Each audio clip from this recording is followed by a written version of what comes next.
The Lakers just pulled off another gutsy shorthanded win, and this time they did it without LeBron James, Austin Reeves, Gabe Vincent, and even Maxi Kleber, meaning more than half their payroll was sitting on the bench.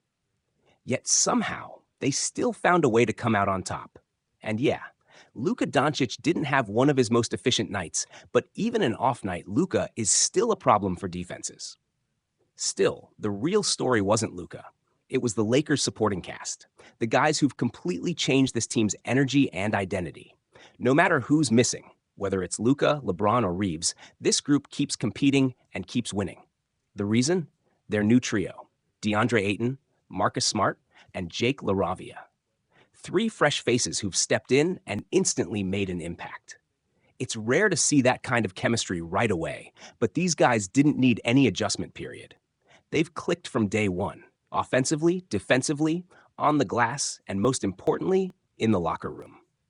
Let's start with DeAndre Ayton. The Lakers brought him in to be their defensive anchor, rim finisher, and the big who could finally stabilize their pick-and-roll game alongside Luka, LeBron, and Reeves. And man, he's delivered.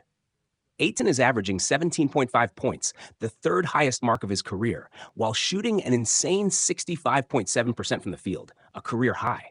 He's also swatting 1.3 shots per game, his 2nd best mark ever. Those numbers don't just happen by chance. They're the result of smarter shot selection, better chemistry, and playing to his strengths. From the mid-range to the paint, Ayton's efficiency has been off the charts. The touches he's getting from Luka and Reeves are perfectly timed. Floaters, lobs, and pick-and-pop jumpers that he's knocking down with confidence.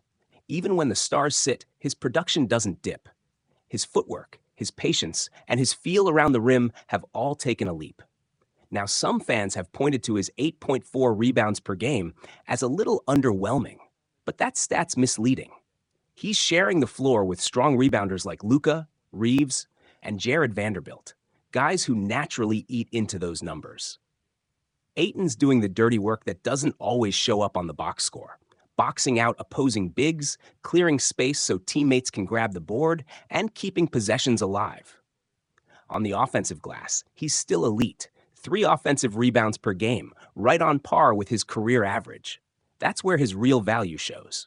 Second chance points and extended possessions. But where Ayton's really shining is in the 2-man game. Through 8 games, he ranks 4th in the entire NBA in points scored as a pick-and-roll finisher, behind only Sabonis, Embiid, and tied with rookie standout Alexandre Sarr. He's producing 4.5 points per game out of the pick-and-roll, converting over 55% of those shots. Whether it's Luka feeding him the perfect lob or Reeves threading a bounce pass, the connection is smooth and deadly. And don't overlook his mid-range touch. That's become a lost art for most bigs today. Yet Ayton's jumper has turned the Lakers into the best mid-range shooting team in the league, hitting an unreal 67% from 5 to 9 feet, nearly 9 points higher than the next best team. That balance between finesse and power has made Ayton one of the most efficient bigs in basketball right now. In short, DeAndre Ayton hasn't just fit into this Lakers system, he's elevated it. He's given them everything they hoped for: defense, rim protection, scoring balance, and the kind of interior presence that changes the entire tone of a game. The Lakers' mid-range game has quietly become their deadliest weapon, and DeAndre Ayton is right at the center of it. From 5 to 9 feet out, the Lakers take roughly 4 shots per game, and they've been ridiculously efficient there. That's the sweet spot for guys like Ayton, Luka Doncic, Jake LaRavia, and Austin Reeves, and when they attack from that range, defenses look helpless. But even further out, from 10 to 14 feet, this team is just as lethal, shooting an NBA best 57.8% from that area while taking about 5 shots per game. And once again, Ayton's fingerprints are all over those numbers. For a modern big man, Ayton's touch in that in-between zone is special. He's knocking down 70% of his looks from 5 to 9 feet, taking more of those shots than anyone else on the roster. Then from 10 to 14 feet, he's averaging 55.6% on 2.3 attempts per game. That's elite shot making for a center, the kind of skill that forces defenders to step up, opening driving lanes for Luka and Reeves to exploit. The chemistry between Ayton and Luka has been electric. Their 2-man game has become one of the most reliable actions in the league. You could see it clearly in that fourth quarter sequence against the Spurs. right after Victor Wembanyama got into foul trouble. Luka and Ayton ran the perfect pick and roll. Ayton set a rock-solid screen, waited for Luka to draw Jeremy Sochan into the drop coverage, then dove at the exact right moment. Luka hit him with a perfect bounce pass, and Ayton finished with a smooth floater 5 feet from the rim, a shot he's been hitting consistently all season. That patience is what stands out. A year ago, Ayton would rush those plays, diving too early, clogging the lane, and breaking the rhythm. But this season, he's reading defenses better, setting firmer screens, and timing his dives perfectly. It's a subtle change, but it's completely transformed his efficiency and the team's offensive flow. And it's not just offense. Ayton's defense has leveled up too. For years, people questioned his consistency and effort on that end, but this season, he's proving those critics wrong. He's not just blocking shots, he's changing them, anchoring the paint and showing real commitment. Take that same Spurs game. Late in the fourth, after Jake LaRavia got picked by Sochan, Ayton switched onto rookie Stephon Castle. Instead of dropping deep and giving up a jumper, he stepped up just enough to contest the mid-range, forcing Castle to drive. Castle thought he had him beat, but Ayton recovered, met him at the rim, and swatted the shot off the backboard. A momentum-saving block in a tight one-point win. It was the kind of defensive sequence that defines games, and it's exactly the version of DeAndre Ayton the Lakers were hoping for. And right after that play, DeAndre Ayton once again made his presence felt on the defensive end, proving just how valuable he's been in tight moments. In another crucial possession, Julian Champagny thought he spotted a mismatch and decided to attack Ayton one-on-one. But what he didn't expect was just how disciplined and mobile Ayton has become on defense this season. Moving his feet perfectly, staying low, and keeping his balance, Ayton completely shut down the drive. Champagny tried to go up for a shot over him, but Ayton recovered instantly and sent the shot flying off the glass, his second emphatic block in just a few minutes. Plays like that have been defining moments for Ayton this season, moments that show real growth, commitment, and defensive maturity. This wasn't the same DeAndre Ayton people questioned last year. The common criticism against him had always been about inconsistency, lack of defensive intensity, and effort.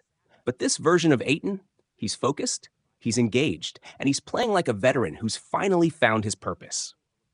Whether it's blocking shots, contesting mid-range attempts, or simply positioning himself the right way to make the offense uncomfortable, Ayton has been giving this team everything they needed. Even against Victor Wembanyama, a matchup that would intimidate most bigs, Ayton held his ground. He made Wemby work for every shot, forced him to shoot over his length, and ultimately came out on top by forcing a key miss that kept the Lakers in control. When you look at his overall performance this season, it's not perfect, but it's been everything the Lakers could have hoped for. Offensively, Ayton gives them reliable mid-range and interior scoring. Defensively, he provides rim protection and consistency that they've lacked for years. And mentally, his commitment has been refreshing. If you were to rate his impact so far, it would easily be a 9 out of 10, maybe even a 9.5 given how quickly he's adapted and embraced his new role. And then there's Marcus Smart. While his box score stats might not jump out, shooting around 40% from the field and just 23% from three, his value goes far beyond numbers. What Smart has brought to this team is structure, leadership, and accountability. On the floor, he's been the Lakers' defensive anchor, their communicator, and their tone setter. Off the floor, he's been the voice that demands effort and discipline. Watching him play right now almost feels like watching the 2022 Defensive Player of the Year version of Marcus Smart again.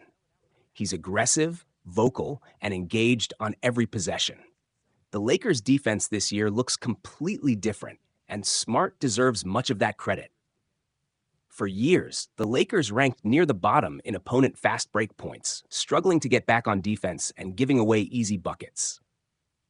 This season, they've flipped that narrative, currently ranking top 10 in opponent fast break points allowed, just 14 per game. That's a massive improvement, and it's not by coincidence. Smart's leadership has changed the team's mindset. Everyone, from the defensive specialists to Luka Doncic and Austin Reeves, who aren't known for defensive hustle, are now sprinting back and locking in. That cultural shift comes directly from Smart's influence. Statistically, his defensive playmaking has been elite too, nearly 2 steals per game in just 28 minutes. But even more important is the energy he brings. Every possession feels more organized. Every rotation looks sharper. For the first time in a while, the Lakers have a guard who can make defensive plays and set the tone on both ends. So when you look at this team's 7-2 record, it's clear they don't get there without DeAndre Ayton and Marcus Smart. Both have transformed this roster's identity, Ayton giving them balance and efficiency on both ends, Smart giving them leadership and defensive grit. Together, they've completely changed the Lakers' energy, accountability, and confidence. The chemistry, the communication, the collective buy-in, it's all there now. These two players didn't just fill roles, they gave the Lakers an identity again. And if they keep this up, the ceiling for this team might be higher than anyone expected.